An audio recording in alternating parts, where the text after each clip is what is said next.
Hello and welcome to Talk Lit, Get Hit, a podcast where we read questionable books recommended to us by social media and talk shit about them. We're Bridget, Erin and Laura, three friends who haven't mentally progressed since high school, where we bonded over a love of music and books, but mainly Twilight. Brace yourself for a heady cocktail of somewhat highbrow and incredibly lowbrow ramblings about all the books the internet loves and our journey to figure out why. Hello and welcome to an extra special episode of Talk Lit, Get Hit. Today we are talking to Jade from Literature Done Juicy. This is a bit of a collaboration episode where we're talking about the works of the author Mona Awad. We've both read books by her, so we did our January episode on Rouge, and one of Jade's April episodes will be on the book Bunny. This is our first collaboration and I'm extra excited. So say hello. Yeah, hi everyone. As Laura said, my name is Jade. I host the Literature Done Juicy podcast. I do talk a little bit fast, but you'll grow to love it. So we are enamored already. So I guess there's no better place to start an episode like this than by talking about the author herself. I think Mona Awad is an extremely interesting person and her life definitely manages to sort of ripple through the themes of her work. Maybe we can begin our discussion there. Yeah, that sounds great. I know her background, that she was born in Montreal and she's got a bit of a mixed background, as her dad is an Egyptian Muslim and her mother's a French Canadian. So I guess she has a lot of different perspectives in terms of how she was raised, and she's been exposed to different cultures, which probably makes her extra interesting. It's also really reflected in her books. We can see lots of diverse experiences, I think, but at the same time, I really enjoy reading her books because they all sort of had the same flavour of character. And then in terms of her credentials as a writer, she's definitely somebody who's pretty sort of enmeshed in that literary scene. She's worked as a bookseller across various independent bookstores, and I think that would really offer you a unique perspective on what people are reading, what people are looking for and not finding, as well as just sort of general funny observations about the literary world. Yeah, you get to see the reader face to face, and I guess it exposes you to your potential audience or audience in general, and it would give you a better feel about what you want to write about or how you want to write. And I also know that she's been to 3 different universities. I believe she's been to the University of Edinburgh, and when she was there, she was studying fairy tales and she did a thesis on fear. And she also attended Brown University and I believe another university in Canada. I'm going to say Toronto, but don't quote me on that. And then through all of her studies, she's got her Masters of Fine Arts and Creative Writing, which is supposedly a really prestigious degree to get outside of Australia because it doesn't really exist in Australia. I had a look. Oh, don't speak too soon. Oh, it does. Okay. Tell me more. That is my first degree. I don't think that the degree exists anymore. And I have to say, I don't think it's really prestigious in the same way in Australia, unfortunately. I had so many conversations where I said, I'm studying fine arts. I'm doing a Bachelor of Creative Writing. And it was always so misunderstood. Once somebody thought I was literally studying a 3-year course in calligraphy. Like, what other creative ways of writing? Do you do like stencils? Like, what are you talking about? And also with the accent, people always thought I was saying finance. So, I mean, maybe I should move abroad and start to flex a little bit. I could really use the prestige.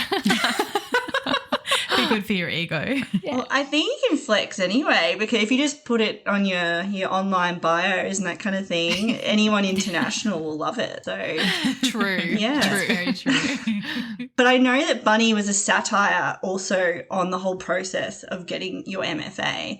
So even though she's got it and it is prestigious, she was critiquing it in Bunny, which is quite interesting. I really enjoyed those scenes. The scenes in Bunny, not to skip super far ahead, but with the kind of creative writing workshops and like the feedback and their dedication to the craft and to the art. I forget the word they use, the process. Definitely rung true. I don't think my course was in any way the same as these kind of New England, like super prestigious fine arts programs, but there was definitely a truth there. And Erin and Bridget, what are your backgrounds? Did you study anything in terms of literature or? I have a bachelor degree in education. I majored in primary education. I work in an intensive English centre, so I teach English to refugee and migrant children. So as part of that, I went back to university and studied a graduate diploma of teaching English to speakers of other languages. So mainly an English teacher at the moment. That's me. Bridget just gave us an amazing linguistics lesson before. It was so good. We just finished recording our translated fiction episode and we were talking a bit about dialects and my eyes were opened. I have a double bachelor's in law and arts, and my arts major was writing and society, creative writing, journalism, all that kind of stuff. So did you do workshops similar to what was occurring in Bunny too? The writing part of my arts degree was more about sampling all the different types of creative writing that you could do. And so less those workshop type scenarios, except when I had to do my thesis for my arts degree and we had to meet in this room with all these other people who had just done creative writing their whole degree. And they were all like, yeah, I want to write this explorative piece about sex and gender. And I was like, I cannot write anything.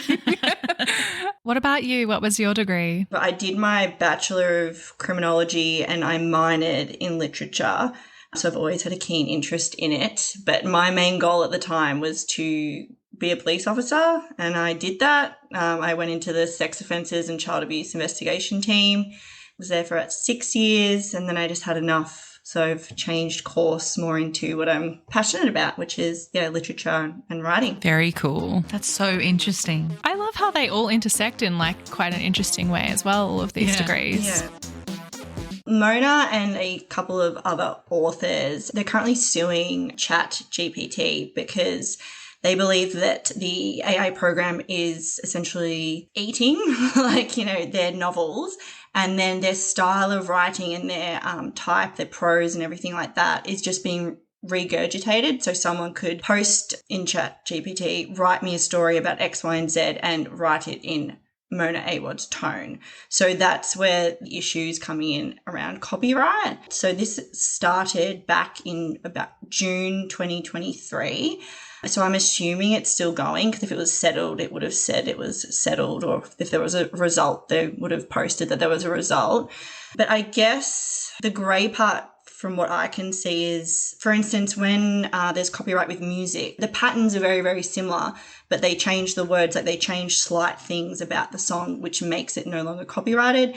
So I'm guessing it probably won't be successful because I feel like that's a very similar concept to how music is made. I don't know, maybe you guys know a little bit more about it than I do, but that was just my interpretation. In America, which I suspect is where the class action's being brought, the ability to use copyrighted works for like fan derivative works, it relies on a few tests like, is it for parody? Is it for humor? Is it for profit? Stuff like that. And so I think the connection between all that and ChatGPT will be really interesting because what is the purpose of asking ChatGPT to write something in Mona's voice? Is it just for fun? Is it because you're going to want to brand it with your own name and sell it? Like that's really, in my opinion, the crux of the issue. What are you doing with it once ChatGPT has mangled it? And then like there's also the other element of these authors not providing approval or consent for their works to be put in ChatGPT, but that program by nature consumes without consent anyway. Like it consumes even non-copyrighted things like my Facebook post to Laura for her birthday would be discoverable by ChatGPT. So I'm curious to see how that actually lands and see where they draw the line about consent and copyrighted works, both for the written work and even music, because I know it's capable of regurgitating copyrighted music. Yeah, I'm with you, Mona. This is a tricky one. I I think personally, if I were an author, I'd be particularly on edge about that. So I really understand the angle behind that class action lawsuit. Maybe that is a good segue to start talking about her style. I think it's a very distinctive style, and I understand the want to replicate it because it's so singular to her. I have read almost all of 13 Ways of Looking at a Fat Girl, which was her first novel. And then we covered Rouge on the podcast, and I've read Bunny, and I know Bridget and Jade have as well. And she just has such a voice and such a way of seeing the world and characterizing her novels that's so particular to her. I think there's a lot of layers to her writing. So she's got different elements from different genres because she's got the gothic, she uses a lot of satire in her work, and then she also uses fairy tales and mythology to address current issues in like popular culture and I guess just current cultural issues. So I think that's what makes her writing so different to a lot of people because she is a mishmash of so many different genres. I think that element of like supernatural and fairy tale and gothic, like you said, is like a really nice through line in her books. I don't know that 13 Ways of Looking at a Fat Girl had that per se, but it definitely has this air of like that same kind of sinister, mysterious undercurrent that I think is very much prevalent in Bunny, and definitely the same is true for Rouge. Can you tell me a little bit more about 13 Ways of Looking at a Fat Girl? Because that's one I haven't actually looked into. I think it's sort of billed as 13 stories throughout the life of someone who has spent her whole life focusing on her weight, and not just her, everyone in her life is her best friends, her mother. It doesn't have that fantastical element to it. It's more realistic. I wouldn't consider it as part of the like fantasy fairy tale suite of works that she has. But the one thread that I think really links them all together is her humor. And it's like a dark humor. It's gritty. It's not obvious to start with. I think she's very funny, and that's my favorite part of her writing. It's like a bit like a click. Like once you're in, and you know what the jokes are and you know what she's trying to get at. But on the surface, it's like quite dry and quite boring. But once you dig in and try to think, what is she trying to say here? What is she making fun of? I think another thing that ties her works together is that feeling of otherness and being an outsider and like envy and obsession. I think that's very much true for Bunny, and it's certainly true for Rouge as well. Yeah, it seems like it's all about the clicks and all about the popular girls in a way, or the most beautiful girls. It's always got a theme around aesthetics more so than personalities. I guess when you start to get to know the characters though, you can see that they're actually quite nasty. And although there's a cuteness or there's like they appear very beautiful, inside they're quite rotten. Yeah, definitely. And I also think it's interesting because Bunny especially, you know, the image that she presents to the world is she's cool, she's different, she's alternative, but inside all she really wants is to be with the bunnies, and she wants to be part of that group. And once she's in there, as you just said, she realizes that it's not all it's like cracked up to be, because they're like actually insane. But it's so interesting to see these characters that they sort of pride themselves on being different, but at the same time they want to be like everyone else, and they just don't know how to get there. And I think that's a really relatable thing. If you take away all the fantasy, like weird gothic stuff, it's very human underneath. I had listened to Bunny as an audiobook in about 2020, and I actually didn't really enjoy it. But I reread it in anticipation for this discussion, and I loved it the second time around. I think it might be what you were saying before, Bridget, like that sort of feeling of not being in on the joke and not quite understanding it. For whatever reason, I was ready to get it this time around. And Bunny, I found to be so much more emotional, particularly at the ending, than I remember it being. And there's this quote, I think from the Paris Review, I think it was an interview with Mona Awad, She's talking about the motivations behind Bunny, and she says, to what degree do loneliness, desire, and fear actually conjure a kind of reality, whether wondrous or horrific? Samantha is a very unreliable narrator, so there's a real tension in whether her experiences of the world are supernatural or the product of her imagination. But we're all unreliable narrators. We're all either inside or outside a moment, and both produce a kind of blindness that then creates an experience of reality. And I love this quote because I think that's something that we were really unclear about with Rouge. We struggled with that kind of fantastical element of like what was real, what was delusion. I saw so many people talking about these books online saying like, oh, Samantha and Bunny has schizophrenia, or like Belle in Rouge is having a mental breakdown, like she's lost her mind. And I love that it's kind of up to us whether it's a metaphor or whether it is some sort of magical realism. I guess the same can be said for fairy tales in general, though. As mythology, some people would have some belief that they actually occurred, whereas others would be a bit more cynical. And so I guess that's the beauty of it, where she's using these fairy tales as inspiration for her stories. And it is up to the reader to decide whether or not they think it is magical or whether they think it's someone going crazy. Yeah, and I think this is the element that I really liked in Rouge. I liked that it was writing meant for speculation. You were meant to be always questioning what was happening because the characters were questioning what was happening. We spoke about this in the Rouge episode.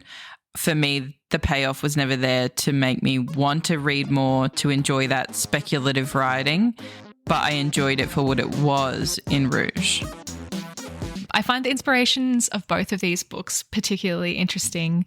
In the case of Bunny, I think people describe it as a mix of The Craft meets Heathers. I've seen Heathers. Have any of you watched these movies? I've seen The Craft, and I loved it as a kid. I haven't seen Heathers though, but I would like to after looking up the movie for this episode actually. The Craft is essentially just about some girls who are witches, and they start together as all friends. They start using their magic to get boys to love them and to have sex with boys. One of the witches ends up having sex with another one's boyfriend, and then all hell kind of breaks loose.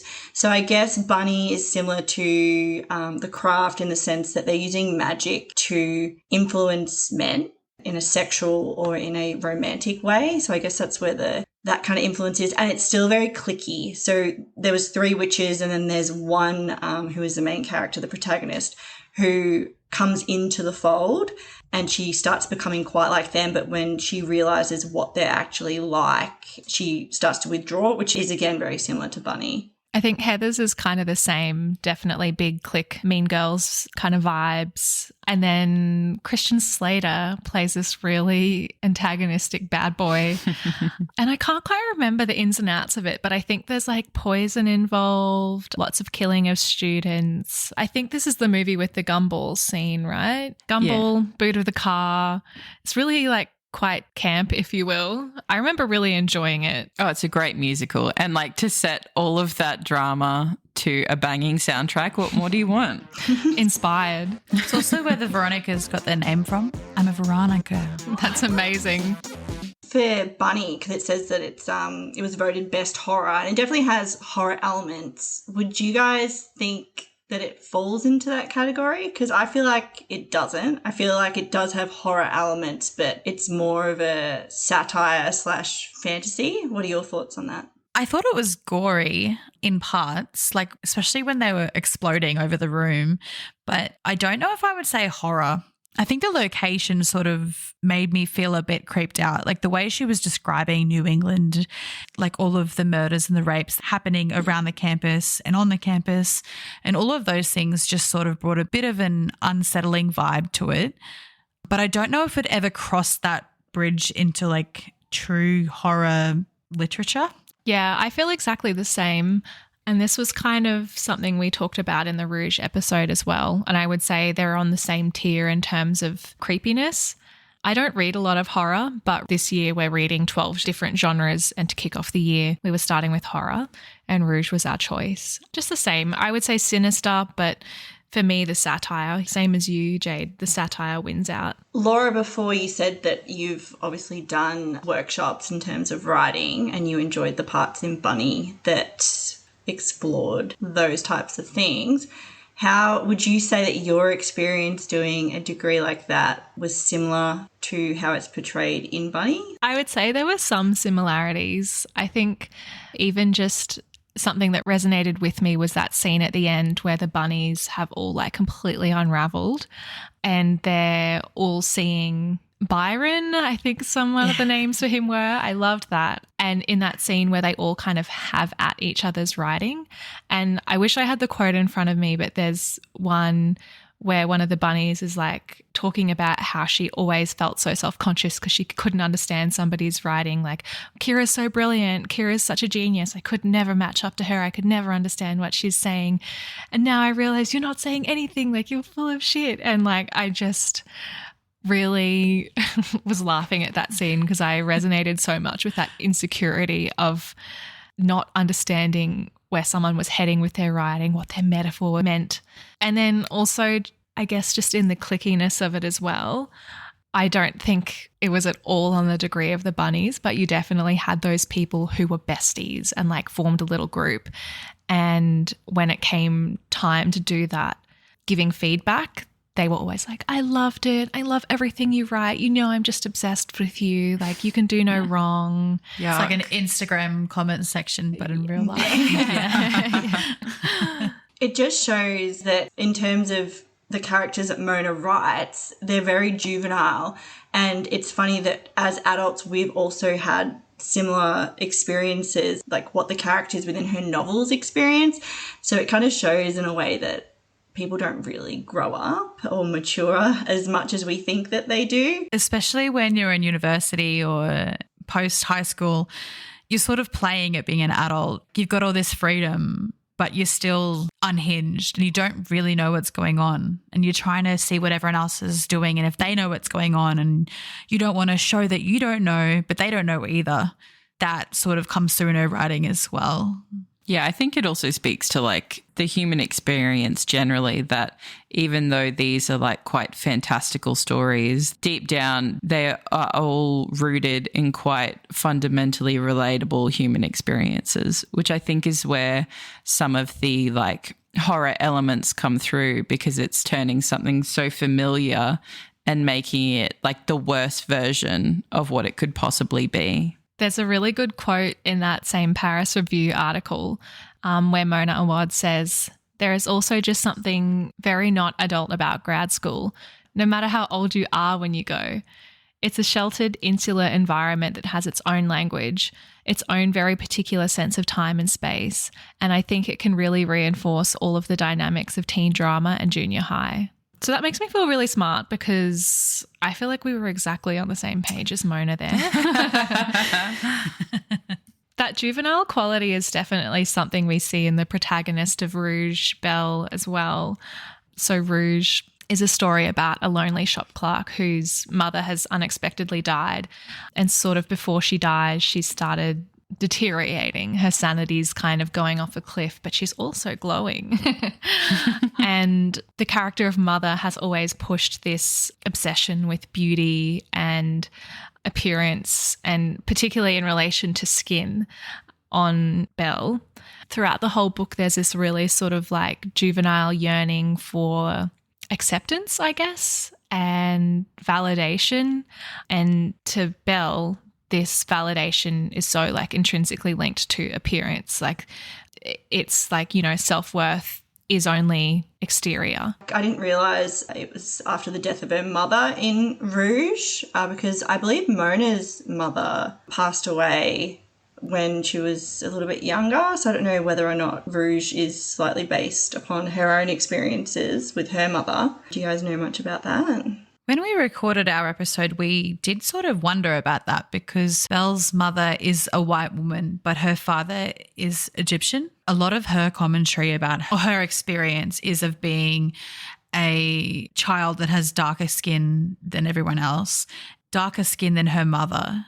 And so what we were wondering while we were recording is, how much of this is from personal experience? Yeah, I think it seems like it's a lot because, her mum's French Canadian, so it kind of definitely seems like it rings true into what she experienced. In Rouge, her mother certainly always made a show of parading her around and like, look at my like mysterious like ethnic daughter. Like, isn't she exotic? Yeah, otherworldly, and sort of like, making her feel other through that experience, whether it was well-intentioned or not. I would be really interested to know more about Mona's dynamic with her mother because it's not a particularly flattering one that's painted in Rouge, although I think it ultimately is a very like bittersweet and loving relationship. It's almost misguided. It's hard as well because Belle in Rouge perceives some of her mum's actions to be like othering her. And then when we spoke in the episode, we talked about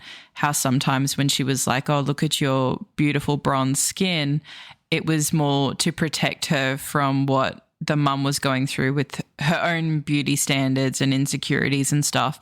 In trying to build Belle up, she had also othered her in a way that pushed her further towards the same insecurities that the mother had. So you're absolutely right. It was really bittersweet. This is also a feature in 13 Ways of Looking at a Fat Girl. She has a very fraught relationship with her mother, and once again, that's around body image and the lessons that she has learnt from her mother. We spoke a little bit about this in the Rouge episode, things that we absorb from our parents, especially daughters and mothers. But I also think at the same time, these books have that fairy tale quality and there's always some like peril or danger. And it seems to be the characters are always saved by the love they have for someone. So in Rouge, she's saved by the love that her mother has for her. And in Bunny, her love of her best friend helps her get out of that situation. And both books really hit me at the end. There were some really beautiful quotes about friendship, about motherhood and girlhood in general. Both times I read Bunny, I didn't expect to be hit by it, but the second time, definitely I was more upset when I read it. It I don't know, it just resonated with me a bit more this time.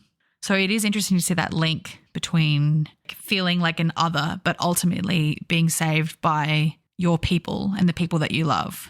Yeah, I would absolutely agree about the endings of Rouge and Bunny. And I think for something that's quite whimsical, unhinged, chaotic tale in both cases, I didn't expect to be sort of hit with emotions at the end. And just like quite a sneaky way, like it doesn't make a show of itself, but just kind of reading a sentence and being like, oh, she was so lonely, or like whatever it is, just, just little things like dancing in the living room with a friend and sitting on the balcony with the raccoon kings or priests or whatever they were.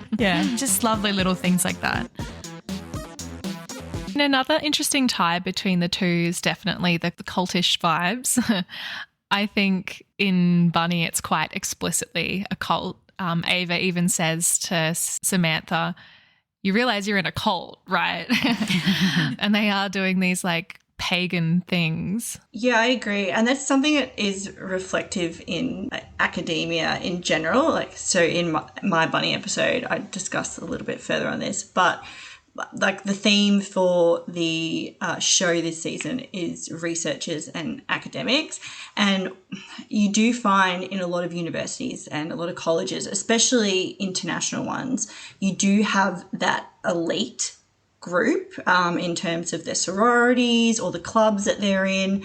And I think Bunny reflects that really, really well and turns that more into a sinister type vibe. Also, like the conversation between the privileged people, I imagine that the universities and colleges, the people that are in the sororities and the fraternities are the ones that come from a background of privilege. And that's also a topic she talks a lot about in Bunny, just feeling like she doesn't have enough money, and it's some anger that she has towards the characters as well. And then in Rouge, we have, I guess, like another interpretation of the meaning cult or the word cult.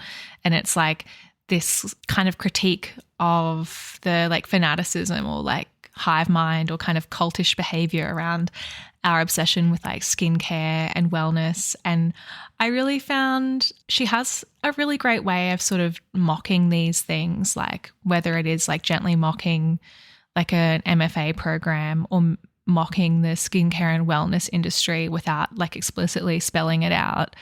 I mean, I think in Rouge, it's so well illustrated, like whether it's through the protagonist Belle's obsession with this like skincare influencer called Marva, who is like selling them like, you know, sea moss or like snail mucin or whatever other kind of like crazy products that I was not even clear if they were real products that existed or if they actually were made up for this, because some of them sounded truly unhinged. They are. My friend, she uses the snail on her face. Apparently it works very well, but they are real things, yeah.